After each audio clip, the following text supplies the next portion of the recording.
Isang mapagpalang sandali mga kalaiko at welcome sa Laiko Talk. Nandito tayo sa segment ng Ligtas, Living in Gospel Tradition and Sacrament. Gusto ko lamang pong hiramin yung quote na binigay ni Dr. Ditching. Talagang natutuwa po ako dito dahil saktong-sakto ito sa sitwasyon ng mga karamihan sa mga Katoliko ngayon. Babasahin ko po muna at atin pong pagbigyan ng konting pagninilay. Sabi po dito, purifying our Catholic faith from occult and paganistic practices will not only please God, but allow the fullness of God's grace, blessings, gifts, and protection to enter into our lives. Yan. Unang-una, ito po ay tinutukoy dito, walang iba kundi ang pananampalatayang Katoliko. Kapag ikaw po ay Katoliko, pasok tayo dito. Ito po ang direktang pinatutungkulan ng quote na ito. For it is only at Catholic faith na doon natin masusumpungan ang fullness. Sumisingaw yung fullness of God's grace. Yung kabuuan. Hindi hati-hati. Yung kakumpletuhan. Pag sinabing fullness, hindi ka para-kapranggot. Dito pinahiwatig lamang na bilang Katoliko, marapat lamang po na tayo ay makaranas ng kabuuan. Fullness of God's grace. Yung biyaya ng Panginoon. Biyaya na nanggagaling sa Diyos lamang. God's grace. Blessings, pangapagpapala, kaloob, at proteksyon. Lubos na pag-iingat na pumasok manahan sa ating buhay. So, ang salitang unang ginamit dito ay purifying. Saan ba ginagamit ang salitang purifying? Ito'y ginagamit sa mga bagay na unpure, hindi puro. At isa sa tinutukoy po dito na pagiging unpure ng pananampalatayang Katoliko ay yung mga pagkakaroon ng halo-halong pananampalatayang isinasama natin sa ating pananampalatayang Katoliko. Ang isang tubig, lagyan po ninyo ng kahit kaprasong kurot ng kape o any substance doon sa tubig, yung tubig na yon, kahit pa mineral water o distilled water yan ay hindi na natin masasabing pure. Bakit? Kasi may substance na tayong inilagay dyan, kung ano man yon. Ganon din sa ating pananampalatayang Katoliko. Kapag tayo ay Katoliko, ang isang palatandaan ng purong Katoliko ay yung Katolikong namumuhay ng ayon sa itinuturo ng simbahan. Wala nang pang pag-adapt o pagkuha pa ng iba pang idea mula sa ibang katuruan. Ito ay magiging pagano. Ito ay magiging strange at hindi na magiging puro ang ating pananampalataya. Kaya sinasabi dito, we have to purify those beliefs, practices na hindi sa Katoliko. Sabi dito, purifying our Catholic faith. Ano ba yung mga nakaka-infest, nagbibigay ng pagiging unpure sa ating pagiging tunay na Katoliko? Yung mga kultong paniniwala, yung mga paniniwalang paganismo na hindi natin makikita sa anumang katuruan ng ating simbahan, lalong-lalo na sa CCC. Doon sa Catechism of Catholic Faith.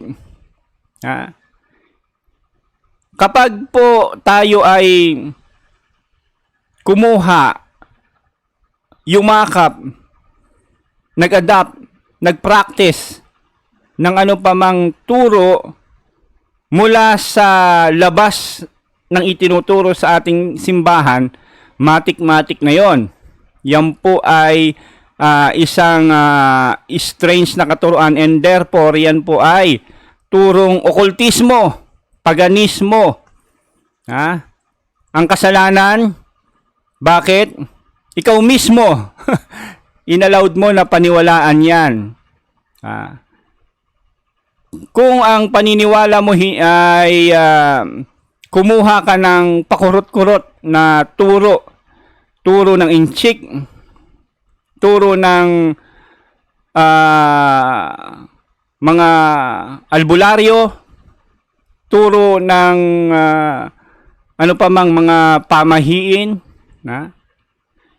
wag mong sasabihin na ito ay, wag mong iisipin o akalain na ito ay magpapatibay ng ating pananampalataya bilang Katoliko.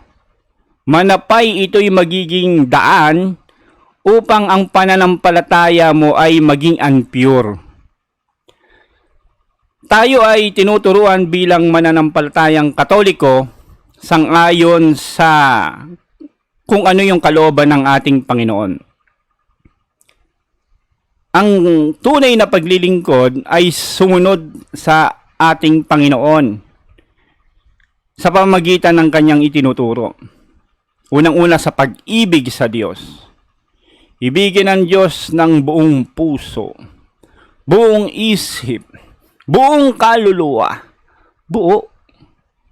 Kapag ang ating pinaniwalaan lamang sa pananampalatayang Katoliko na itinuturo nating simbahan ay yung mga bagay lamang na gusto nating paniwalaan, yung agad-agad na makakapagbigay ng kapakinabangan sa atin, yung mga bagay na hindi mahirap sa atin, hindi parang isang burden, ang ginagawa natin, hindi po puro.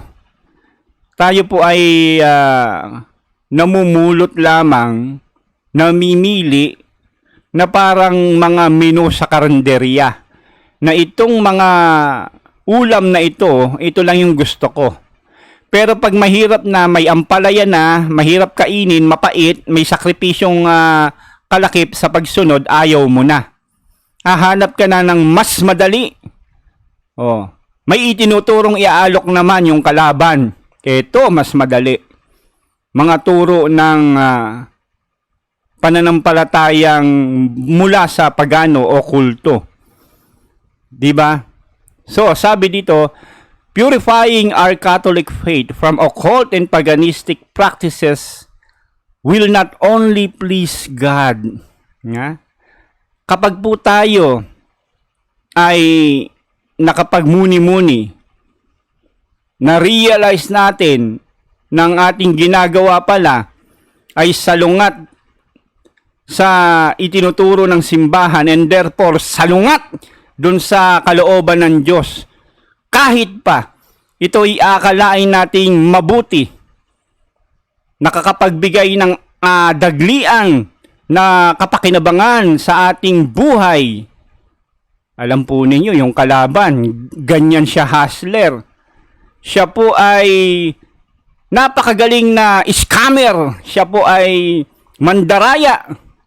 Kailan ba lumapit ang demonyo na humarap siya, na nanlilisik ang mata, may sungay, ay mananakbo tayo yan. Kaya nga ang demonyo, ang approach niyan, yung bagay na mauuto ka, madedenggoy ka, lalo na kapag hindi mo alam yung turo na dapat alam mo. Lalapit yon, ipaparamdam sa iyo yon na ikaw ay the chosen one, na ikaw hinirang, na ikaw ay karapat-dapat, na wala nang choice ang Diyos, kundi ikaw lamang. Kaya ikaw hihirangin. At kadalasang taktika niyan, magkakaroon yan ng false apparition. Huwad na apparition. Magpapakita, kunyari, isang santo ninyo. Yan, sasapi sa'yo. O kaya, magpapakita, kunyari, sa imahe ni Mama Mary. At yan ay makikipagtagpo sa'yo. Hihikayatin ka niya. At magiging maganda naman sa pandinig mo. Wala namang kontra, wala namang masama. Tuturuan ka niya ng mga mabubuti. Pero sa likod ng kabutihang yon, hindi mo mapapansin yung kanyang layunin, yung kanyang purpose na mailayo ka sa tamang pananampalataya upang hindi mo matanggap ang katawan at dugo ng ating Panginoon. Doon ka magiging kasangkapan ng demonyo. Makikita mo, o nga, gagamitin ako. Ayoko. Hindi ako karapat-dapat. Ako'y makasalanan. Ang gagawin mo, tatanggi ka, di ba? Dahil feeling mo, hindi ka karapat-dapat. Ang gagawin ng demonyong yan, magkakasakit ka. Para bang no choice na, pilitan. Kaya nung ginawa mo yun, gumaling na ako. Talagang ako talaga. Ako talaga, iba ako Ako talaga yung karapat-dapat. Para sa akin talaga ang tungkulin na yan, na magtatatag ng sariling pananampalataya, simbahan. Lahat naman lalapit sa iyo, mapapagaling mo. Lahat naman aakalain na mabuti dahil wala nang masama, ituturo mo yung mga basic na mga turo maging mabuti. Mga parang ano yan, icing. Alam mo yung icing sa cake? Palamuti. Hindi naman magtuturo ng ano yan ng mga masasamang bagay. Magpakabuti, gumawa ng tama, pero hindi mo namamalayan, hindi ka hinihikayat na magsimba. Hindi ka hinihikayat na tumanggap ng komunyon. O ikaw man ay hindi pinagbabawalan na tumanggap ng komunyon, pero hindi papaliwanag sa iyo kung paano nararapat na tatanggap tayo ng komunyon na karapat-dapat ng ayon sa turo ng simbahan. Lalo ka nang nagkakasala. Bakit? Kasi makikipila ka, tatanggap ka. Nang hindi karapat-dapat, walang preparasyon. O lalo ka nalulugmok sa kasalanan dahil hindi mo alam. Ang sino man tumanggap ng katawan at dugo ng ating Panginoon sa banal na komunyon nang hindi karapat-dapat, lalo kang nalulugmok sa pagkakasala. Kaya kinakailangan ng confession, ng kumpisal. Hindi yung tanggap ng tanggap na para bang ano yun? Pag tinanggap mo, nalinis ka. Hindi. Kinakailangan tanggapin mo yon na karapat-dapat na ang ating Panginoon ay maluklok sa isang malinis na puso. Kaya nga si Juan Bautista dumating muna. At siya'y nagsisigaw sa ilang. Ano sabi niya? Tuwirin ninyo ang inyong landas. Patagin nyo ang daraanan ng Panginoon. Ang mga baku-bakong mga landas. Yung mga liku-likong mga daan. Tuwirin ninyo. Sapagkat darating ang Panginoon na narapat lamang lumakad sa isang matuwid na landasin. Di ba? So, kinakailangan ng pagsisisi muna bago mo siya tanggapin. Di ba? Yan ang nakakalungkot, hindi alam ng iba. Yan ay isa sa bahagi na magiging hantad sa atin kapag nagsisimula na tayo magsikap na i-purify yung ating faith. Dahil once na mag-decide tayo na gawing dalisay ang ating pananampalataya, susunod na nito na tayo ay magsisiyasat, aalamin natin kung paano ba ang proper na pag-purify ng ating Catholic. Pero hindi natin matatanggap ang salitang ito o magagawa na tayo ay mag-purify kung hindi po natin tinatanggap na unpure tayo. Una sa lahat, dapat tanggapin natin, aminin natin na tayo po ay nagkasala, na bahiran, na dumihan, na yurakan ng ating pananampalataya dahil pinahintulot natin na makapasok sa sistema ng ating pananampalataya ang turo ng mga kulto, turo ng mga albularyo, turo ng mga hindi sa Diyos. Na pinapangatwiranan pa natin ito.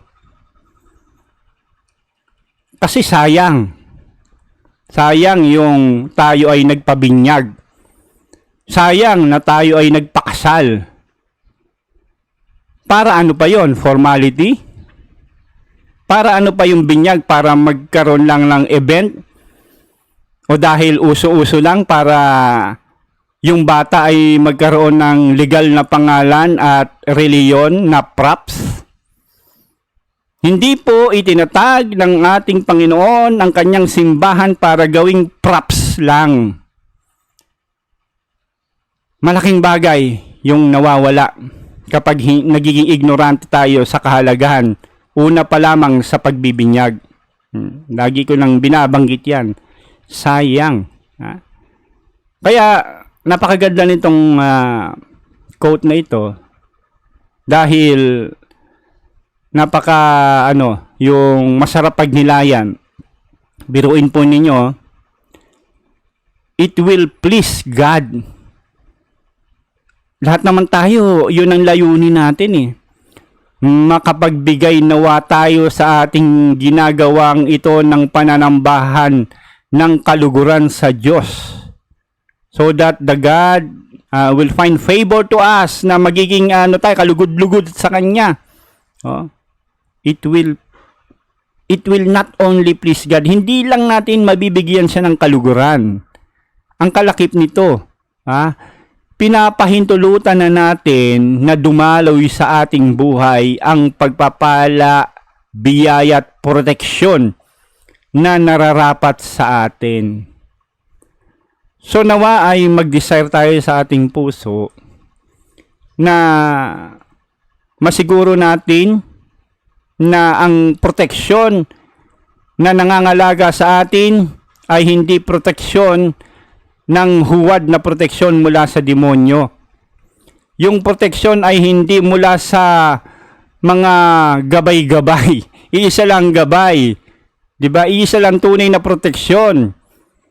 Lagi natin pag nagsisimba tayo, nakikiusal tayo, sumasampalataya ako sa Diyos amang makapangyarihan sa lahat na may gawa ng langit at lupa.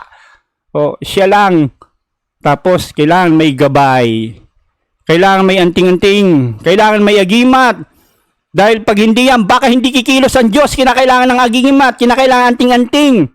Walang kakayanan na maramdaman ko ang tunay na proteksyon ng Diyos. Kinakailangan isokbit ko tong anting-anting na ito.